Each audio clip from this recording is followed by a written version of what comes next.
Assalamualaikum warahmatullahi wabarakatuh, everyone. Welcome to KoSiST 2020. I am Dr. Mazlinda, and today I will be presenting a research topic on estimation of long-term care insurance policy benefits among elderlies in Malaysia.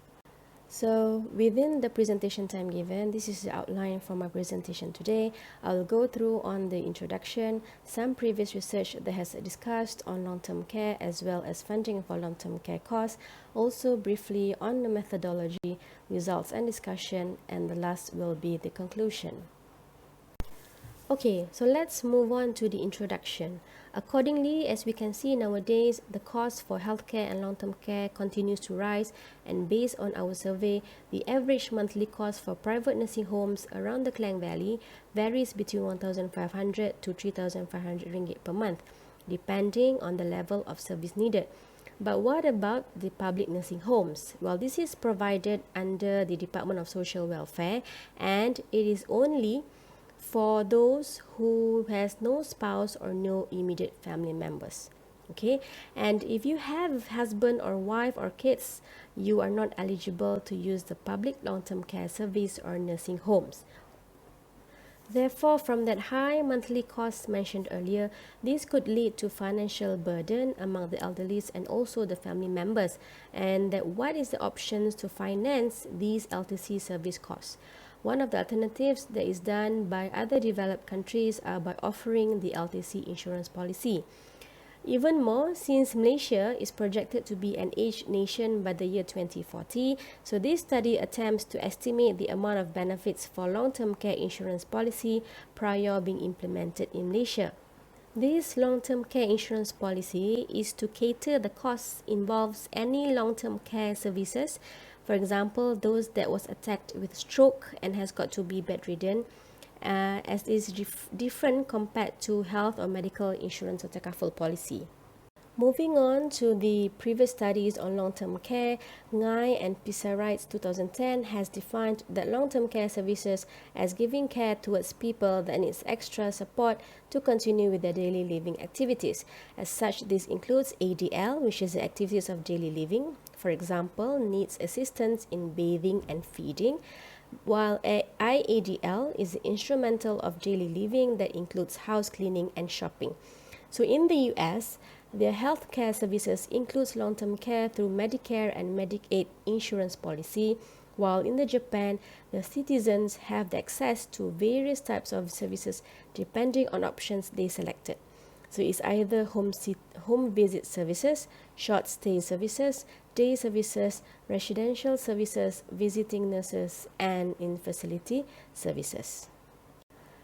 In Malaysia, we currently have 144 public hospitals and 214 private hospitals that includes LTC services, and that these hospitals are designed to assist frail elderly patients for their daily living activities. However, due to increasing number of older people, these public hospitals are not able to accommodate overstayed patients that needs LTC. As at current, our Department of Social Welfare also provides homes for older person and long-term care service, but they are limited to applicants without any immediate family members. So, and based on a study by Chu Siu Ho et al., has resulted that nursing homes has become favorable choice to send elderly parents to assist with ADLs. So this may be due to the thought that they are not willing to stop employment due to financial commitments, and that they still need someone to take care of their elderly family members. According to Bond, the barrier to life fulfillment for older people is not the age, but rather the environment they are living. Therefore, these elderly people that need special care in long-term care institutions should provide a comfortable environment in order to improve their overall health and well-being. However, the declining number of family members caring for their elderly members, as on 2002, has proved the needs of long-term care services, which then leads to financial commitment or funding by the individuals, families, and government.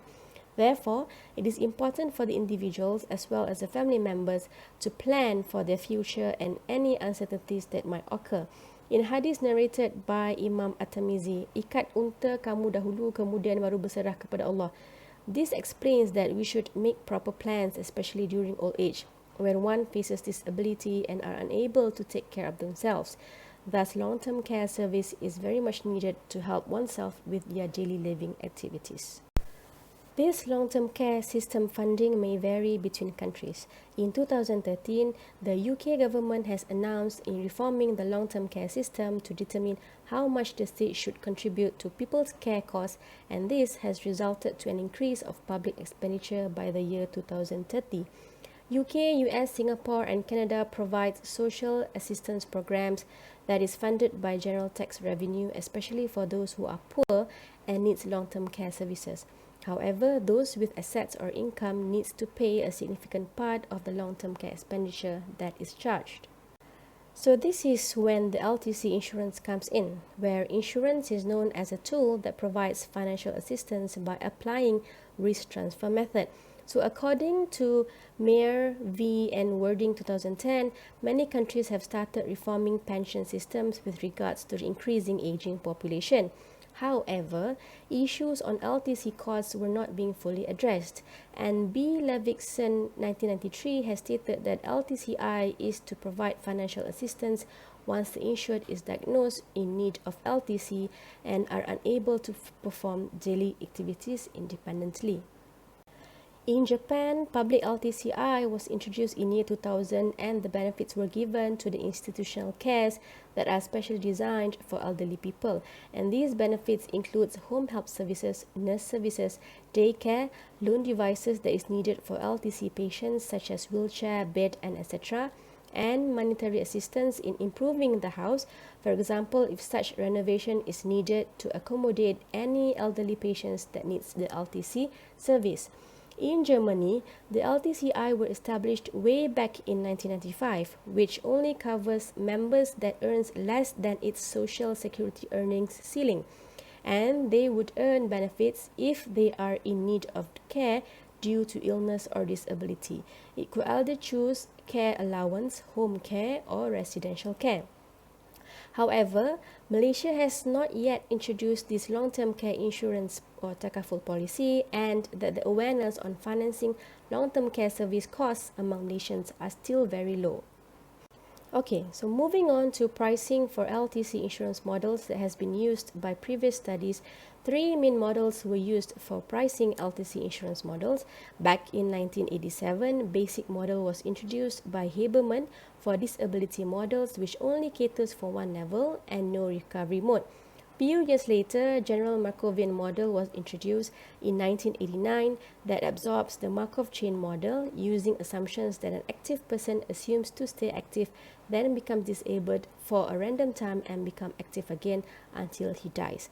And recently, a few years ago in 2016, Pitaco model were introduced, which is also similar with basic model with no recovery mode, but this model focuses on pricing for elderlies for different benefit structure.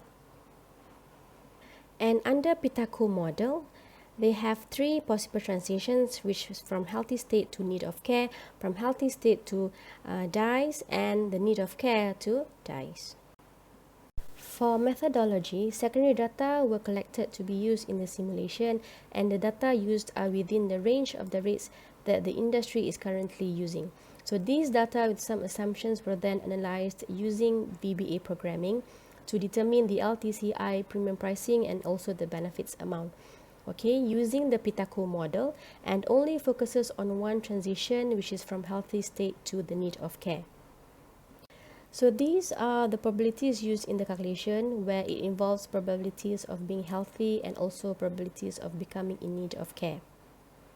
And this is the actual formulation for temporary life annuity that is used in this study, that is payable until the insured dies while the insured is in need of care.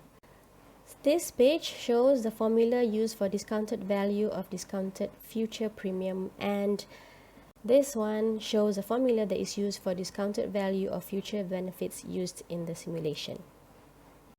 Okay, so this is the scenario that is used to be tested in the study, where the applicant's age is set at the age of 25, 35 and 45 years old, and the age to receive benefits is at 60, 65 and 70 years old. This is because we focus on the elderly age. With the amount of premium paid, 200 ringgit per month for both male and female. So these are the results where it can be seen that the later a person signs up with an insurance or takaful policy, the lesser benefit under LTC insurance policy that you will get. And the benefit ranges from 849 ringgit per month for males that signs up at the age of 25 and starts receiving the benefits at the age of 60, while female at 905 per month. For male and female policyholder that signs up at the age of 45 would receive an estimate benefit of 455 and 463 respectively if they made the claims at the age of 70.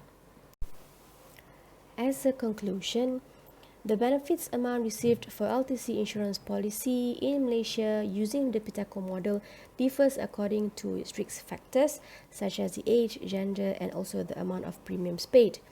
It shows that the later one who signs up for the long-term care insurance policy, the benefits would be lesser as compared to those that takes up the policy at a younger age, and that the results also show that the benefits are higher for women as compared to men. While this is due to men having higher risks as compared to women. And these simulations are very useful, especially among the individuals, to plan according to their own affordability and also for the insurance companies to consider offering this product in the future as a purpose of future financial planning for the increasing elderly population in Malaysia. And so these are some of the references that is used in the study. With that, thank you for listening. Assalamualaikum warahmatullahi wabarakatuh.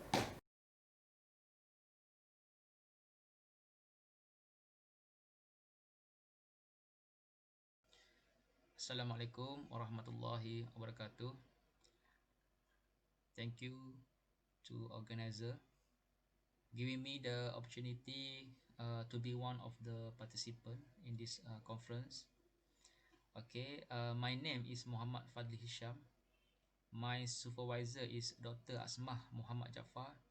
We are from FST, Faculty Science of Technology, USIM. I will talk about utilization of hot winter forecasting model in Lembaga Zakat Selangor for zakat collection. Introduction, background of the study. Zakat institution and management have grown rapidly in Malaysia. For example, the collection of zakat at national level 2012, 2013, 14, 15, 16, 17. Look at on the graph. The Y axis for the amount, for the value in billions. Alright, this is proof that our collection of zakat in our country is growing up. Okay, it's growing up and increase. And then the problem statement in this research is the existing of zakat surplus every year. Another graph show that in 2011 we have almost 100 billions surplus uh, value, okay, which is the amount is not distributed to the recipient, to the asnaf. And then following years we can see a difference amounts between collection and distribution. Okay, and then for 2011 the value is almost 200 billions. The amount is not distributed to the uh, recipients. That is the problem in this research. The gap is exists. Why the gap is exists? So that's why they need the forecasting method will be applied to the future value of zakat collection method. Okay, I use the time series. One of the time series method is exponential smoothing, and then one of the method in the exponential smoothing will call hot winter method. Why I choose this method? Because the data have seasonality. Okay, and in this method we use the three parameters. One is level, trend, and seasonality. And hot winter method have two type of techniques, additive and multiplicative. So this is the formula for hot winter multiplicative method. We will find the level, trend, and seasonal. And then the last formula is forecast. And then this is the formula for additive. Both technique is not much difference. The difference only plus and times product. The signs only is difference. And then how to measure the best model to forecast the future value. We use the measurement of error. We have five type of error: sum of a square error, mean square error, mean absolute deviation, root mean square, and mean absolute percentage. We will find we will define what is the best model to use as a forecast, and the best model is have the minimum error. Okay, this is another information in this study. I find the seasonal index. Okay, we have four column, and the fourth column, that is the index percentage. We can see the seasonality in this value, in this data. Why the collection is higher on the December? Due to the tax effect. And then why another in the middle of year have the higher collection? Because of the Ramadans. They will the people will pay zakat on Ramadan. Okay. And then why is the lowest on early of year? Okay, due the lower collection from payers. Okay, the result. One, I use the formula of hot winter. I found my value of error for each technique, and then we compare. We can see the lowest error for both technique is multiplicative. So hot winter multiplicative model is the best model to forecast zakat collection. And also how to find the alpha, beta, and gamma. We use the solver in Excel to find the best fit value to solve the error. Okay, and then I calculate the mean absolute percentage error. So we will find the lower percentage error as the best model. So I choose the hot winter multiplicative. We can see the lower is 24.51, and then for the additive 24.74, not much difference. So meaning both model can use as for the forecasting. Okay, and then this is the graph to compare between actual hot winter multiplicative, hot winter additive. We can see after 2018 the line red and green only, because red and green only for the forecast value. The blue is the actual value. That is the in sample, and then this is the 2019 is the out of sample. We can see the this is the table show the future value for 2019. Okay, so we can see that the zakat hot winter multiplicative, the lowest value is 33 million, and for the highest value is 207 million.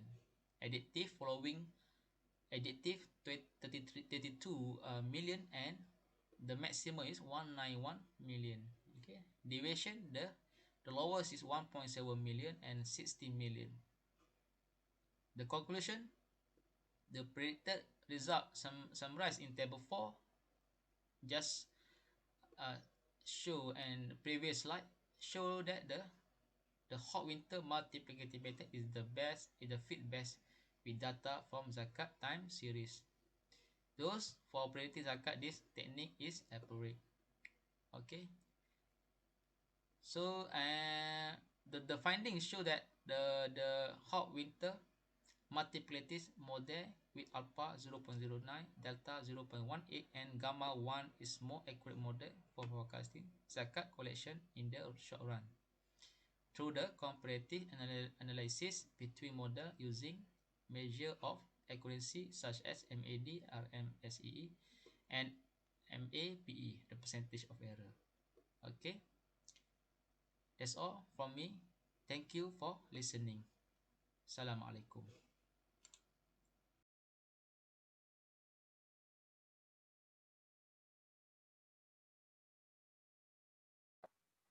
Assalamualaikum warahmatullahi wabarakatuh. My name is Naafrina Aida binti Muhammad Azmi.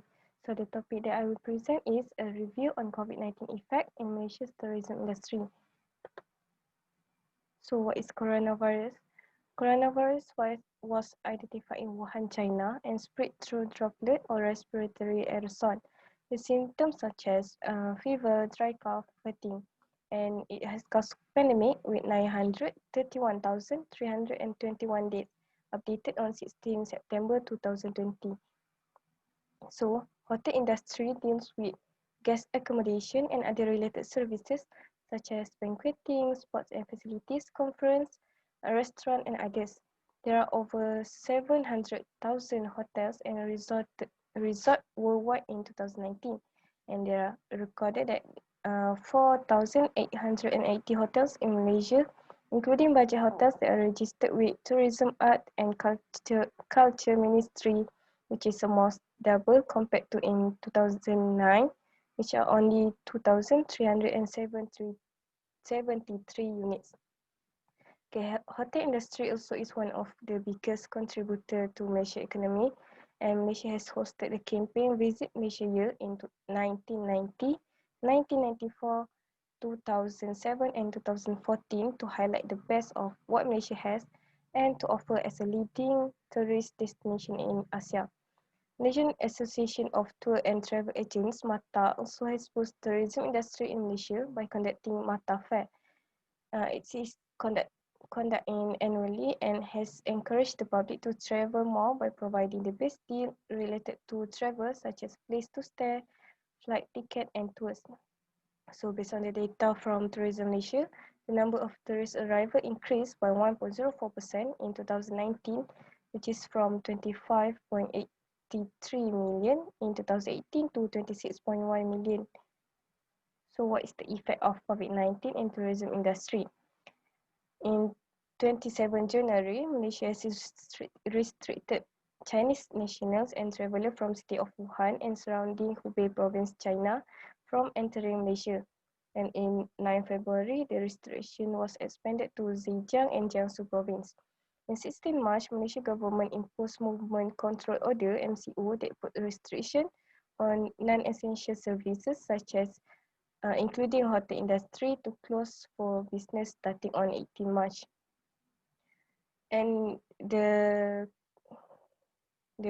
close of hotel industry has caused big loss to hotel industry that lead to some hotel to stop their operations such as 5-star Ramadana Plaza, Malacca Hotel, Citawa Hotel that has been operated almost a decade in Kuala Lumpur, Shun Hotel and Ipoh and others. So the other effect is Mata Fair has been rescheduled twice and the cancellation of the ongoing Visit Malaysia Year 2020 campaign. So here is the comparison for number of tourist arrival in January, February and March 2020. It shows that in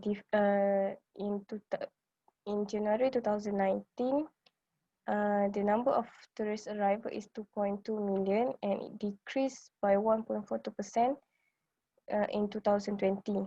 And in February, it also decreased by 35.46% and it decreased more than half in March, 71.26%.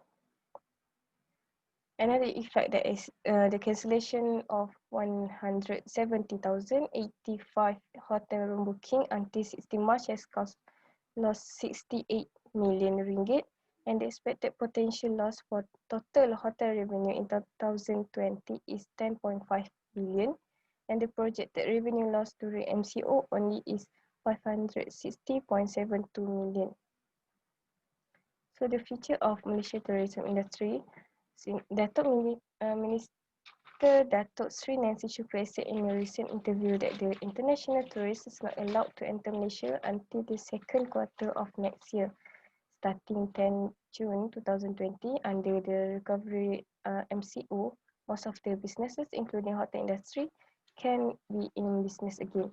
And forecast done by trading economy using their econometric model shows that hotel industry will heal over time, and the number of tourist arrival is projected to increase by 0.5 and 55 million.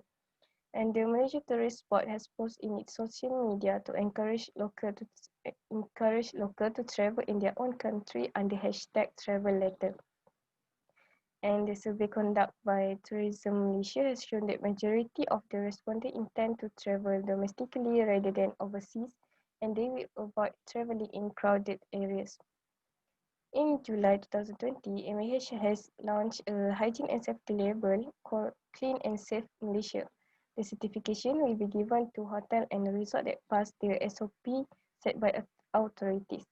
The aim is to gain trust from domestic and foreign tourists to stay at the certified hotel. Besides, hotel industry also should perform strategic alliance with airlines and transport companies and other operators to promote their travel packages. This helps hotel industry to be more competitive. And any campaign will replace Visit Malaysia Year 2020 and will run in the long term. So the conclusion is the spread of COVID-19 has hit hard, especially in tourism industry, and there is no sign of settling down in outside nation. And several countries also has reported jump in cases. The participation from local tourists are crucial during this time since overseas travelers seem impossible. The strategy by Tourist Malaysia has encouraged locals to travel domestic. However, all of the businesses must follow SOPs set by authorities, and the visitor have to wear face masks, maintain a new normal such as social distancing and sanitizing. Datuk Sri Nancy Shukri also said that weekly trend for accommodation is increasing, which is show a positive indication for Malaysia. So that's all from me. Thank you.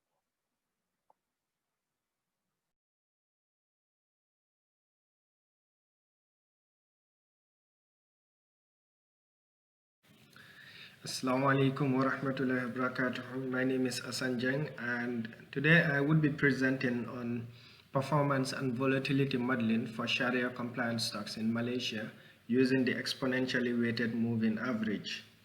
Now, my fellow co-authors include Dr. Asma binti Mohjapa, Dr. Siti Raihana binti Hamza. First of all, our research is centered on performance as well as risk. Now, when we talk about performance, it's fairly easy for most people to understand. However, when we look at risk, it has multiple components. These components include systematic risk and unsystematic risk.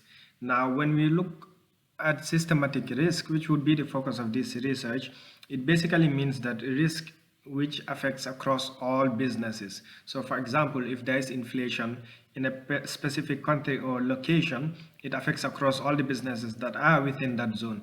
If there's political influences such as change of policies, it's going to affect across all the businesses. So would war do, and as well as interest rate changes.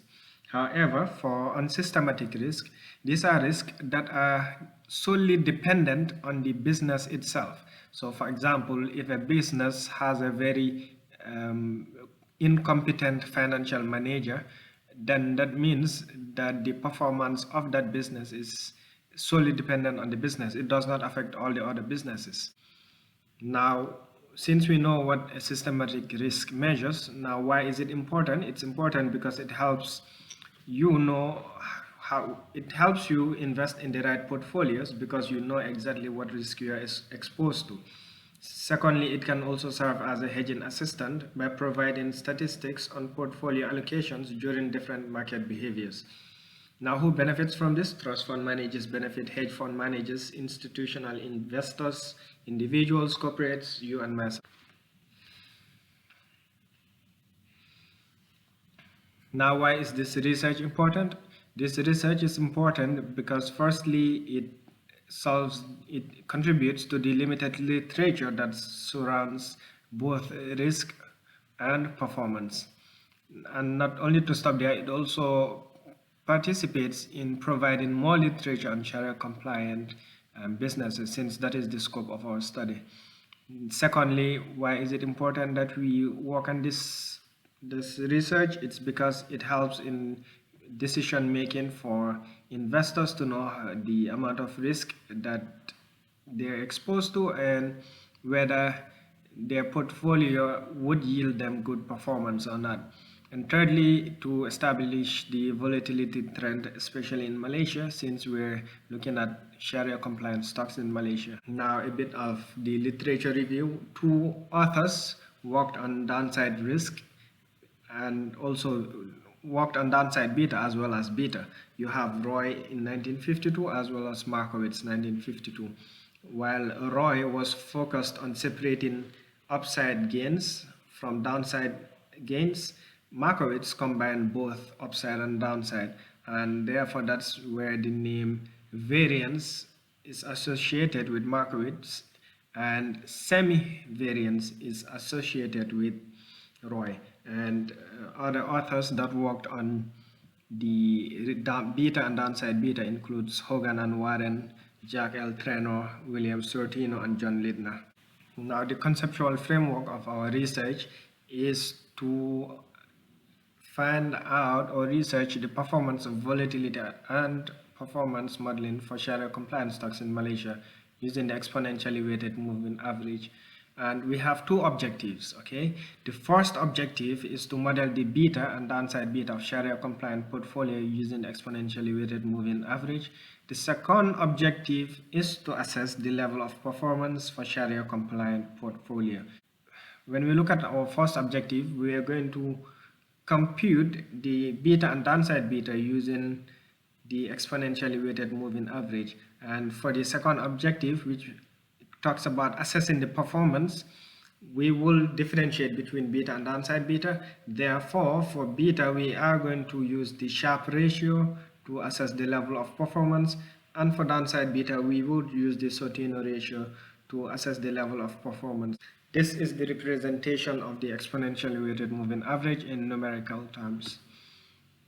Now, the research showed that beta and downside beta for the Sharia compliant portfolios has a downward slope as the number of companies are increased. So if we look at the beta, which is on the left hand side, we see that the more we add the number of companies, the less our risk or volatility gets, and that is an exciting revelation. Secondly, for downside beta, we also notice the same trend. As the number of companies increase, we see the slope is, we see we're having a negative slope, right? We're having the risk is getting lower and lower. Now, what does this imply, and are there any papers that support this finding? Finding basically is inspired from the Indian stock market, which noticed that volatility when Sharia compliant stocks are factored is lower. Now, if we look at the table below, it shows the author and the title of the research, which was published in 2020. And the comment said that low frequency volatility market is lower for Islamic countries amongst other factors. This is in line with the proposition that additional Sharia compliant stocks reduces volatility in a portfolio. Now, once we cover volatility, we look at the performance trend, and on the left hand side we use this Sharpe ratio for Sharia compliant portfolio. The Sharpe ratio, just to remind you, was linked to beta, while the Sortino ratio was linked to downside beta. So the Sortino ratio, which is graphed on the right hand side for Sharia compliant portfolio, and we notice that both the Sharpe and Sortino ratio increases as the number of companies increase or stocks increase. Now, this is also an exciting revelation. And do we have any journals that support this? Yes, we do have. If we look at the journal provided by the SK and MR Faruqi, the table below. The title of their research is A Comparative Study on Financial Performance of Sharia Compliant Stocks and Conventional Stocks in India. And it was published in 2019. The comment reads, Indian market showed that Sharia compliant stocks have the tendency to outperform their conventional counterparts in both volatility measures as well as performance indicators from 2013 to 2017. This further supports the finding that Sharia-compliant investments have the potential to positively add significant value in a portfolio. Basically, if we look above the table, we see the Malaysian perspective represented in graphical terms. You see the volatility goes down as the number of Sharia compliant stocks increase, and the performance gradually grows up as the number of Sharia compliant stocks are increased. And therefore, to sum it up, we see that Sharia compliant stocks have great potential to reduce volatility in a portfolio. Sharia compliant stock has a positive impact on the financial performance of stock returns, and Sharia compliant stocks consequently adds value to a portfolio. In conclusion, there is statistically significant difference that beta valuations are higher than downside beta for Sharia compliant portfolio using t-test. However, the performance reactions of the Sharia compliant portfolio is insignificant between beta and downside beta. Generally, the boundaries for beta lies between 10.75% and on upper level of 5.77%. The average downside boundaries for Sharia compliant stock lies between 6.74% and 40.53%. Considering the research objective in comparing beta and downside beta in Sharia compliant portfolio, the inference is that distinguishing between upsides and downsides has substantial effects on the estimation of volatility. Furthermore, it can be established that beta and downside beta are indifferent when it comes to performance of Sharia compliant stock using the Sharpe and Sortino ratio respectively. This opens the possibility that the Sharpe ratio is suited for beta while the Sortino ratio pairs well with downside beta. This seamless relationship opens up a more dynamic computation of volatility with sufficient accuracy. The recommendations, well, further researchers can focus on using risk-free as the mean target return instead of zero. The further research could also use different models such as the GASH models. They could replicate the research in financially diverse economies. And finally, they could use a variety of other asset classes instead of Sharia compliant stocks.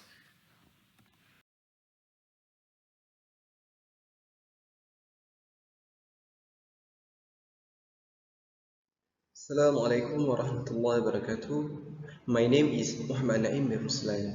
I'm from KoSiST University Science, Malaysia. Here I'm going to present my research entitled The Diet Problem on Minimizing Vitamin A Linear Programming Problem. We move to my first section, the introduction. For the introduction, every human requires a healthy lifestyle and healthy diet in their daily life, because healthy diet require a right amount of nutrition, so the unwanted consequence of the excessive intake of nutrition can be avoided. For an example, if we take vitamin A in a large amount exceeding the requirement, we may get interior organ failure such as kidney failure. Therefore, in my research, the objective is to minimizing the vitamin A in daily life. To solve it, two methods have been proposed the problem. Next, we are moving to the literature review. For the literature review, linear programming has long known for solving many optimal problems. For an example, Raimi at the bio used linear programming to solve the production of bread, bread making at the Kiwa Polytechnic Bakery.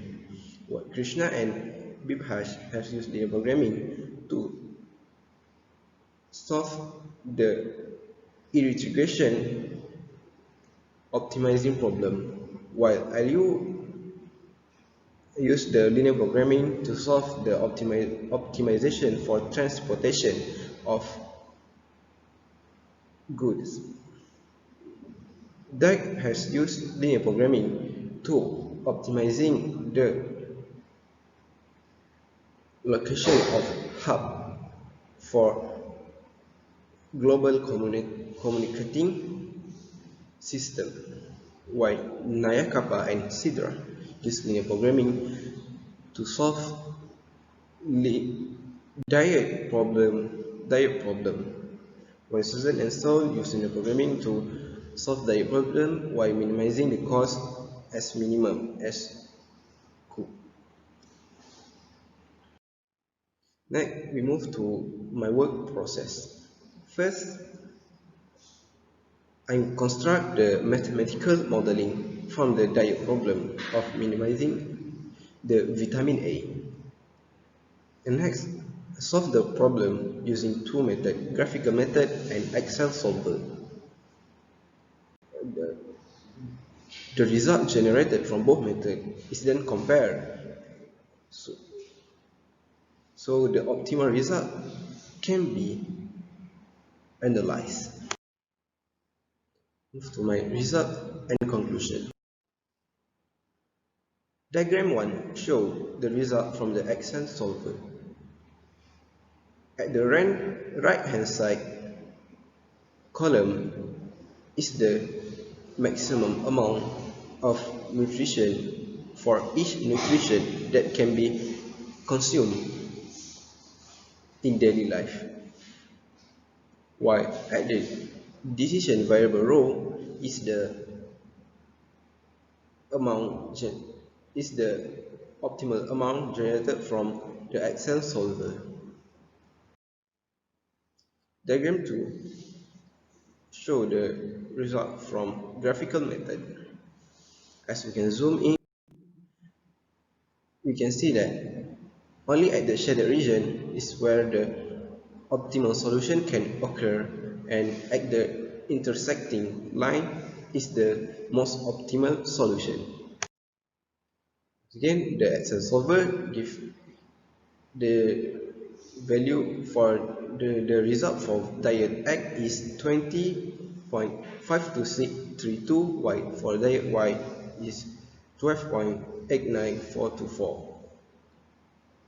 For the graphical method, the result for diet X is 20, while for diet Y is 12. You can see that both of the methods show the result that's similar to each other. However, the result generated from Excel solver is more precise, as the result is in decimal places. I think that's all from me. Thank you for hearing.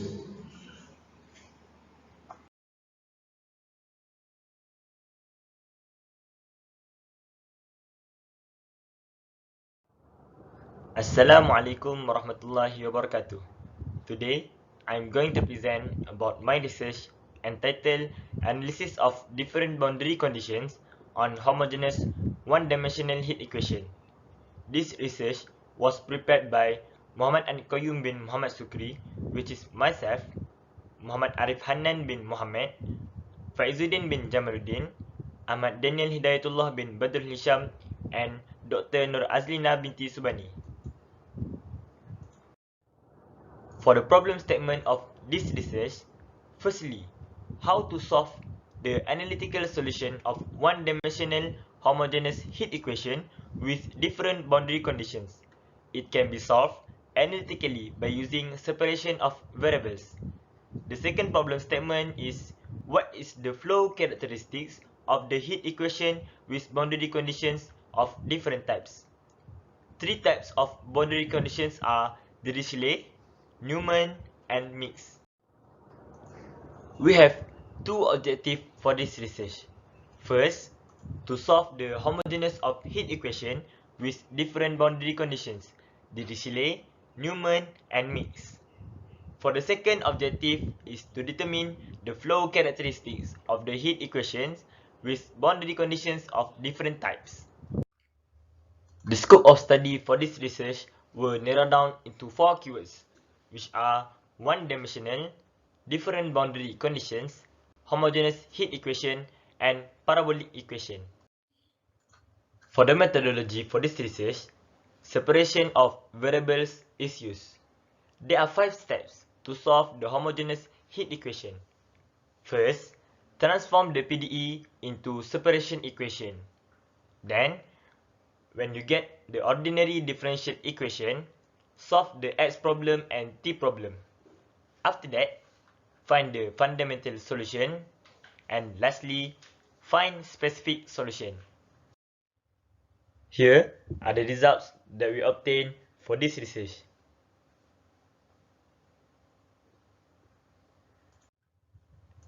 As you can see, the first one is the graph of heat flow using the Dirichlet boundary conditions. The second one is using Newman boundary conditions.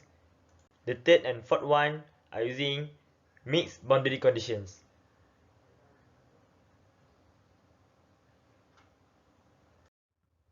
Allah has said in Quran, Bismillahirrahmanirrahim. الذي جعل لكم من الشجر الأخضر نارا فإذا أنتم منه توقدون. It is He who made for you from the green tree fire, and then from it you ignite. Surah Yasin, verse 80. This verse tells us about the development of fire from green trees. In other words, fire can be produced through the use of green plants. The friction of two surface objects generates fire in that life. The heat velocity in the study would be calculated from one zone of high to low heat. The heat velocity rate is dependent on the degree of velocity of friction between the two objects. What we can conclude from this research is, first, analytical solution is needed to obtain the exact solution of partial differential equation. Second, partial differential equation will have different general solution if paired with varying sets of boundary conditions. And the third, different types of boundary conditions will show different characteristics of heat flow. So here are the references that assist me to complete my research.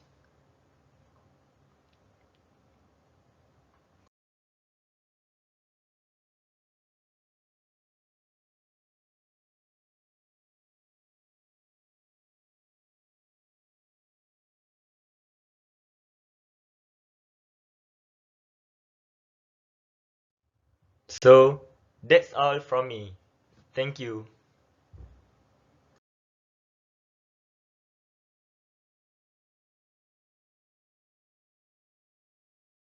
Assalamualaikum warahmatullahi wabarakatuh and good day to everyone. My name is Noreen Amni binti Muhammad Arshad. I'm from FST.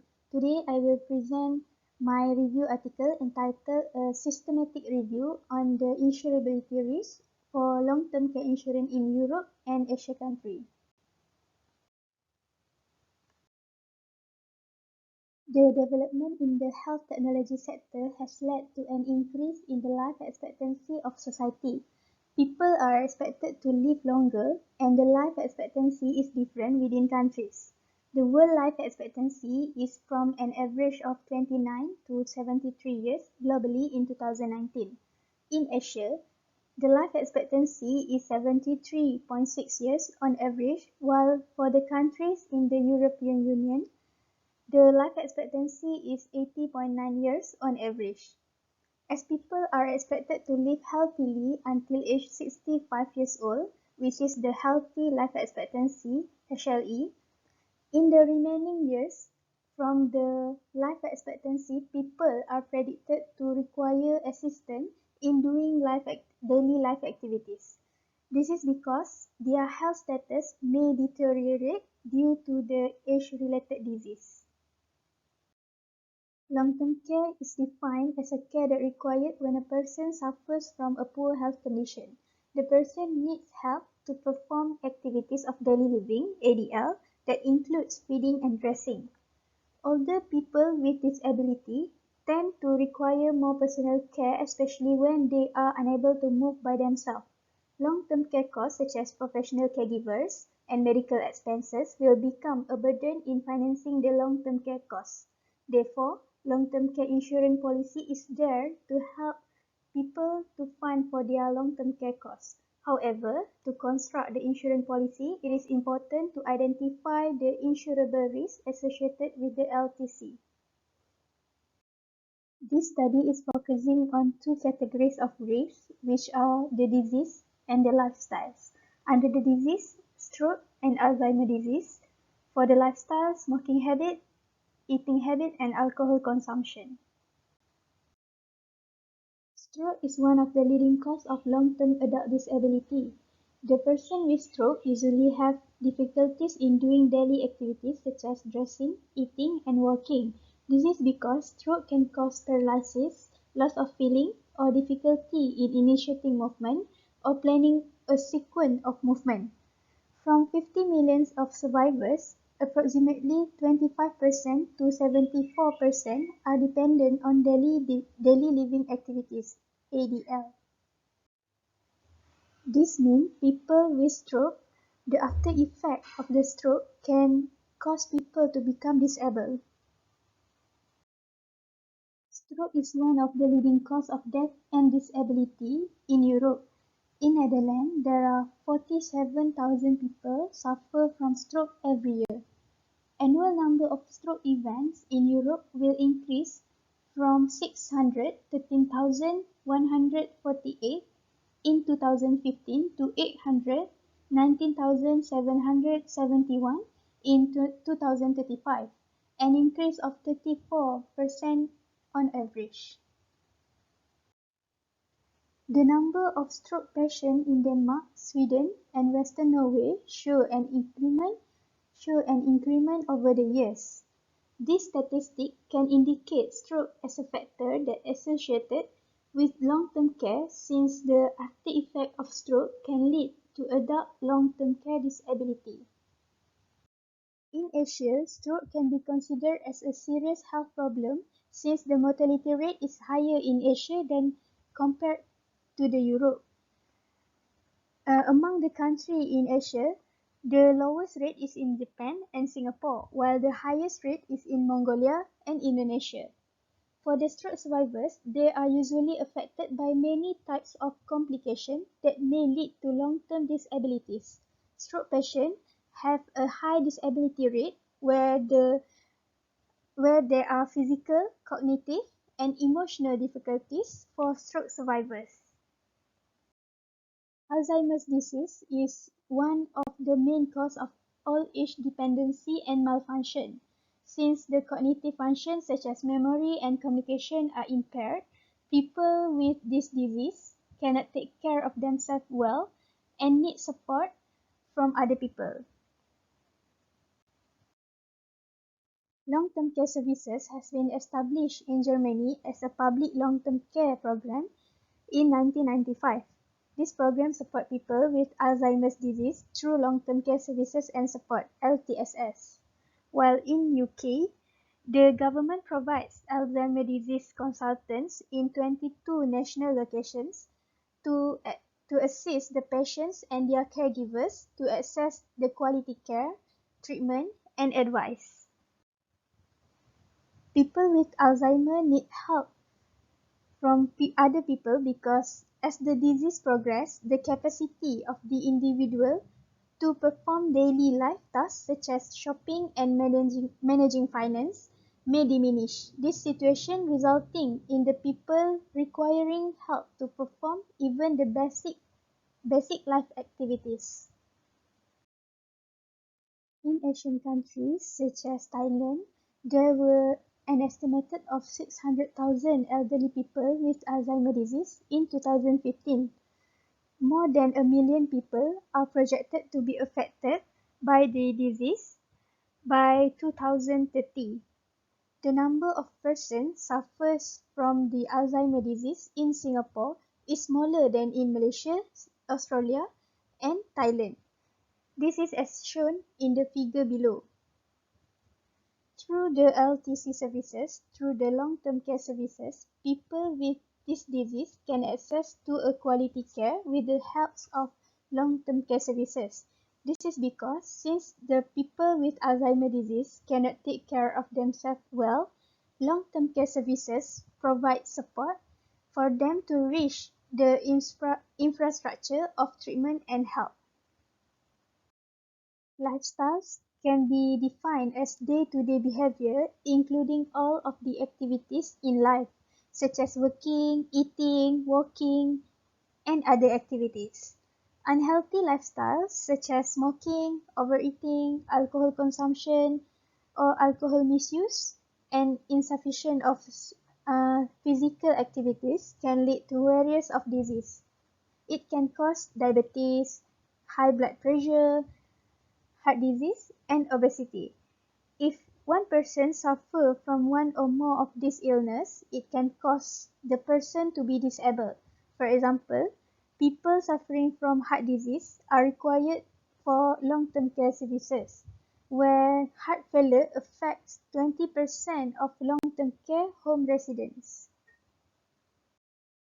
In conclusion, health-related disorders such as stroke and Alzheimer's disease can be described as one of the greatest potential diseases that can influence long-term care services. This is because this disease has high rate in Europe and the trend is keep increasing in Asia country. Besides, unhealthy lifestyle including smoking and alcohol misuse that has been recognized as long-term care risk that could later require long-term care services. It means both disease and lifestyle can be considered as the risk factors associated with the long-term care insurance that can be included in the pricing calculation.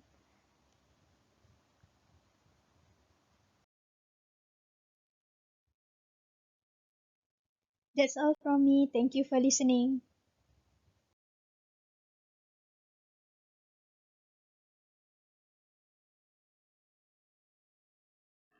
Assalamu alaikum. My name is Saad Dirar Muhammad Deeb. I am from Palestine.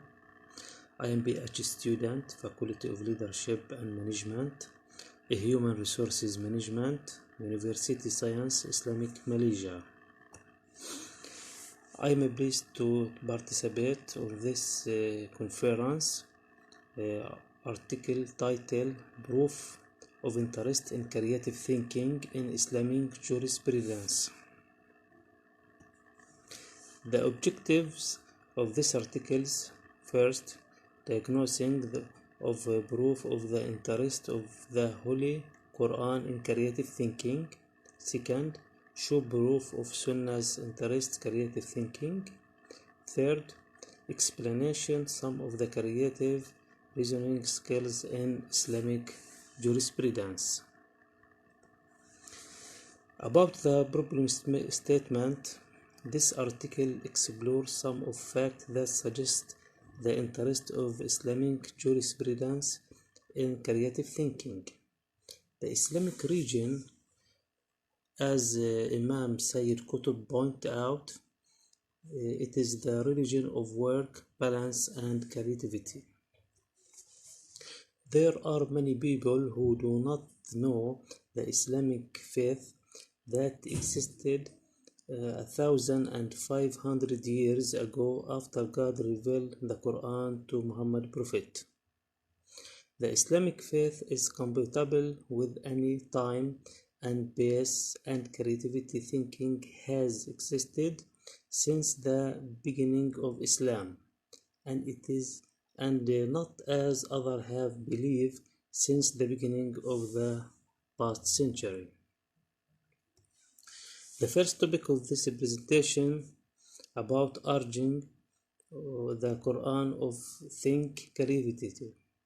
It was stated in the Quran that thinking is an Islamic obligation and pointed to the necessity of the thinking about the universe, the soul, and the surrounding things from a person. And he referred to thinking about God's creativity in his creation, which is that clear in Al-Ghashiyah verse. God said, Bismillah ar-Rahman ar-Rahim, أفلا ينظر إلى الإبل كيف خلقت وإلى السماء كيف رفعت وإلى الجبال كيف نصبت وإلى الأرض كيف سطحت فذكر إنما أنت مذكر لست عليهم بمسيطر. صدق الله العظيم.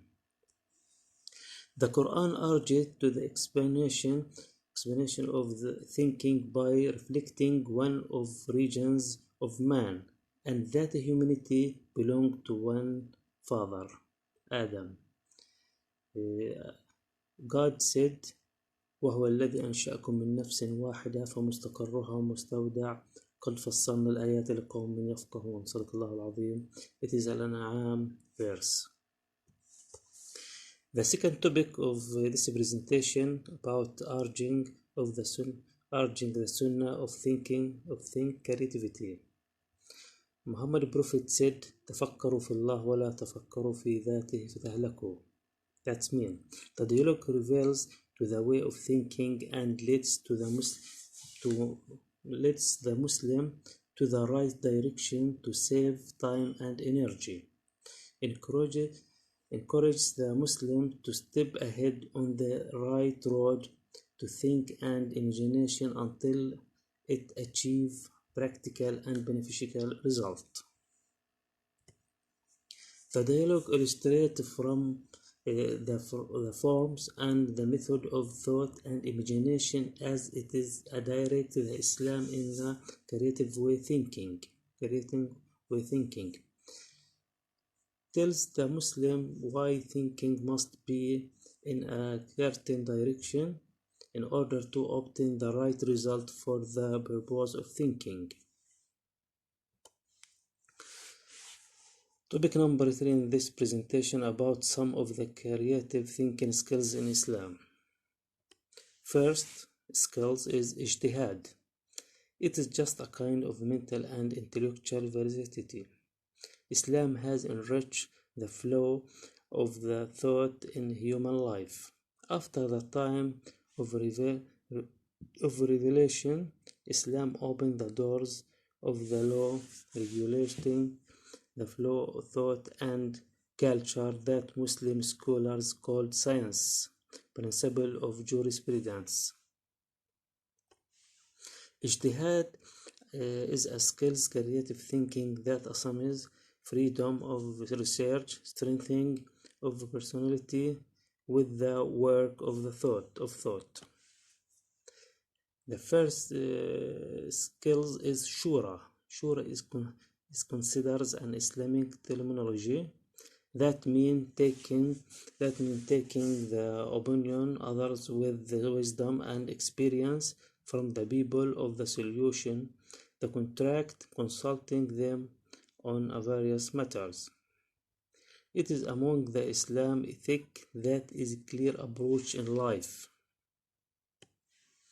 Shura refers to the principle of decentralization in management science, through which responsibility are distributed away from bureaucratic complications in order to embody balance in decision making, creating equality, and respecting the opinion of others.